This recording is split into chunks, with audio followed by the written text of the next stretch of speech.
بسم الله الرحمن الرحيم. السلام عليكم ورحمة الله وبركاته.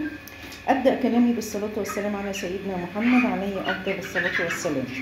النهاردة إن شاء الله بدأنا الأسبوع الرابع من عمر الكتاكيت، وإحنا طبعا متابعين معاكم من أول يوم في الدورة دي. عايزة أقول لكم طبعا إن الجو الفترة اللي فاتت كان حلو، يعني اتحسن وكان كويس والدنيا تمام.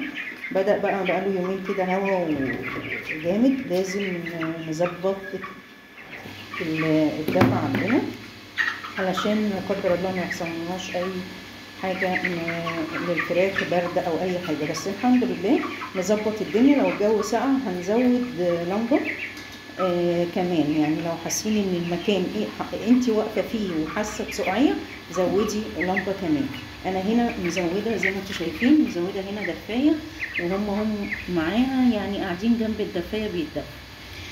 النهارده الاسبوع الرابع بدايته، وموضوعنا موضوع هنتكلم عن حاجه مهمه قوي قوي، حلوه قوي، بخصوص بقى الدفا والحاجات اللي لازم ندفي بيها الفراخ. عندنا العسل الاسود. العسل الاسود كنز طبيعي قوي، حلو قوي للفراخ. فوائده جميله جدا، بيديهم كده طاقه، بيديهم حيويه، بيحسن العسل كمان، بيحسن اللحم بتاع الفراخ، بيخليه ده عسل طبعا بيحسن الطعم، يعني بيخلي الطعم وانت بتاكلي الفراخ كده لحمها مسكر بيبقى حلو. انا بحطه علشان خاطر لو في جو برد العسل بيدي طاقه، ده احنا بيدينا احنا كمان طاقه. احنا العسل الاسود كمان مفيد جدا. اهم حاجه بقى في الموضوع ان انا ازاي اتعامل بالعسل مع الفراخ بتاعتي. خير الامور الوسط. طبعا انا لو انا هحط في الميه هحط معلقه صغيره على 4 لتر من الميه. لو انا هتعامل كده في الميه، بس امشي بقى يعني اوقات منتظمه. يعني انا مثلا الصبح اديتهم ميه، الظهر اديتهم مثلا فيتامينات، ميه عاديه ندي فيتامينات. بالليل احط العسل عشان خاطر بالليل الجو بيرطب وبيبقى فيه سقعه شويه غير بالنهار. فبالليل لما انا احط معلقه عسل بتبقى حلوه قوي. يعني امشي مره معلقه عسل، ومره تاني هنقول لكم على مشروب تاني جميل برضو بيدي طاقه وبيدي حيويه وبيدي دفى للفراخ. يعني نحاول بقدر الامكان نشتغل على الحاجات الطبيعيه اللي بتحسن للفرخ الطبيعه بتاعته، يعني بتديله طاقه. يعني انا مثلا لما اكون سقعانه ولو جيت شربت كوبايه حلبه، كوبايه كركديه، كوبايه حاجه كده، بلاقي نفسي دفيت وسخنت. فالفراخ برضو كده لو انا اديتها مثلا معلقه عسل في الميه وشربتها تديها طاقه وتديها حيويه. حلو قوي العسل الاسود. طيب تمام، احنا اتكلمنا العسل الاسود لو انا حطيته في الميه هحط معلقه على 4 لتر ميه. طيب انا لو انا دلوقتي عايزه احطه في العلف، تمام، فانا دلوقتي هجيب العسل، ممكن احطه على معلقه كبيره كده على كيلو علف، وافضل امسك العلف كله كده اقلبه بحيث ان كل جزء من العلف يتغلف بالعسل. يعني بس مش هحط كتير، هي معلقه واحده. ممكن اضيف العسل كده لوحده مع البادي، وممكن اضيف العسل مع معلقه زبادي. يا سلام، يبقى انا كده عملت حاجه جميله جدا. معلقه العسل الاسود حطيتها مع زبدايه من اللي هي الصغيره دي، وامسكها اقلبها كويس واحط عليها نص معلقه كركم. الوصفه دي جميله جدا جدا، نواظب عليها ونمشي عليها حتى لو 3 مرات في الاسبوع. نقلب الزبادي مع العسل الاسود مع نص معلقه كركم، الثلاثه مع بعض، وهروح على طول حطاهم فرقاهم في العلف بتاعي زي ما انتم شايفين كده اهو. انا الجردل دوت بحط فيه العلف، وبعد كده احط الخلطات بتاعتي واحطها على طول ليهم. يعني انا بحط كده مثلا، انا النهارده هحط 3 كيلو علف، هحط 2 كيلو، فبحط كده في الجردل اللي انتم شايفينه، واحط واعمل الخلطه بتاعتي في العلبه كده، وابتدي زي ما انتم شايفين اهو. المكون التاني برضو اللي انا هتكلم عليه زي ما انتم شايفين ده كركديه. انا غليت الكركديه وده التفل بتاعه نعمته خالص، وهبتدي احطه مع العلف. الكركديه من الحاجات الجميله جدا جدا، بيساعد على نمو الفراخ وبيديهم طاقه وحيويه وبيدي دفى كمان ليهم.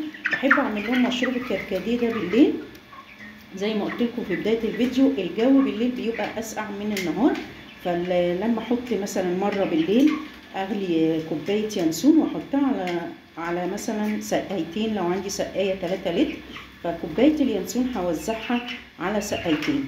غليت حلبه برضو كوبايه هوزعها على سقايتين، مش هحط كوبايه الحلبه اللي غليتها كلها في المسقه 3 لتر ميه، لا هحط هنا جزء وهنا جزء، نص كوبايه هنا ونص كوبايه هنا. الكركديه برضو انا بغليه بديهم برضو يوم كركديه كده بالليل حلو، فبحط نص كوبايه مع سقايه 3 لتر ميه زي اللي عندنا دي كده دلوقتي.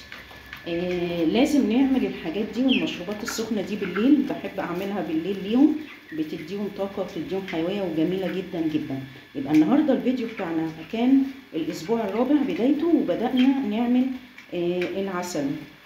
في كمان حاجات تانية طبيعية هنمشي عليها بتحسن وتدينا كده طاقة وتدي للفراخ بتاعتنا يعني.